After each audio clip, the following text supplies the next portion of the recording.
Hi guys, I hope you've had a very good day since my last video. I read A Catered Valentine's Day for Valentine's Day last month, and I did read A Catered Thanksgiving in November for my Thanksgiving books, and I made a review on that and how much I did not like that book. This is definitely an adult book, but it's any adult could read it. I don't think there's a single curse word or like really even a derogatory term. She doesn't use like large words. They're commonplace words that most adults should know. A Catered Valentine's Day by Isis Crawford is about, it's a food mystery about two sisters who own a sweets shop called A Little Taste of Heaven. So the sisters' names are Bernie and Libby.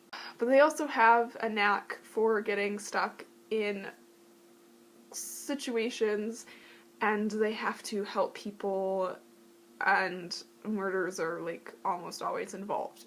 Libby and Bernie are going to a funeral and they're looking for the funeral because they're like in a huge funeral home and they don't know which room is the place that they're supposed to be going to. And Libby's boyfriend comes up and talks to them, and he's like, my dad's looking for you, he really needs your help. And they get in the car with this guy and they don't know where they're going.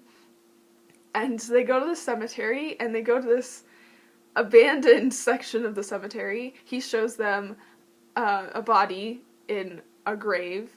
They're like, okay, so it's a cemetery and there's a dead body in a grave. I don't see what the problem is. The problem is, why is this body here? Because this Miss McDougal's grave.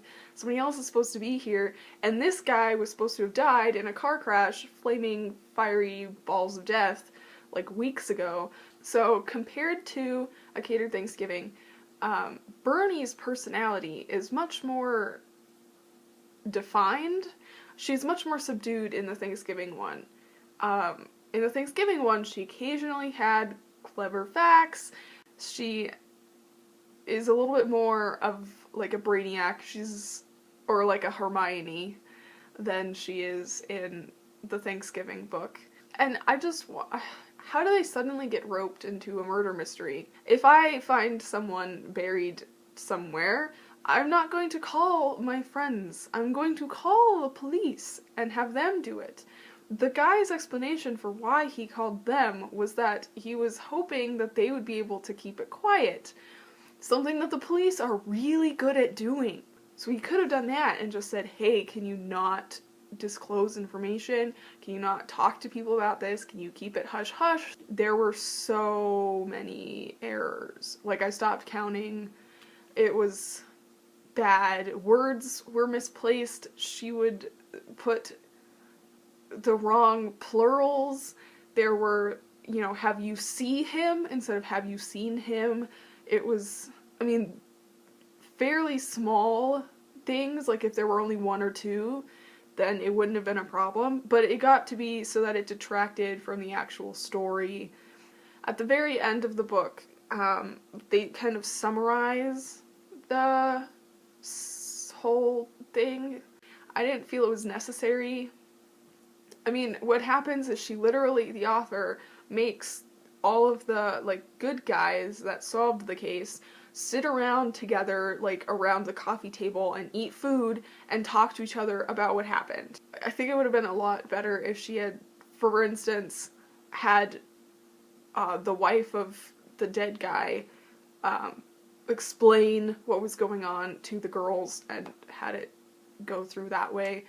It would have been so much better. It just seems so fake and forced when she has them sitting around talking about it. I like the story itself, the plot. It was clever. It was a little surprising. I give it 3 out of 5. It's not as bad as the Thanksgiving book, I don't believe. Maybe recommend, depending on the person. I would not recommend this to my grandmother necessarily, because I think she would probably be insulted. Some of my friends might be interested in it. they like food mysteries and food in general. There's a lot of food. There's recipes in the back as well for like Valentine's related things. They've got sour cream cake, brownies, orange poppy seed cake, and chocolate rice torte. So that's it. So thank you for watching. I gotta go because my friend is gonna make me fruit parfaits and fruit smoothies.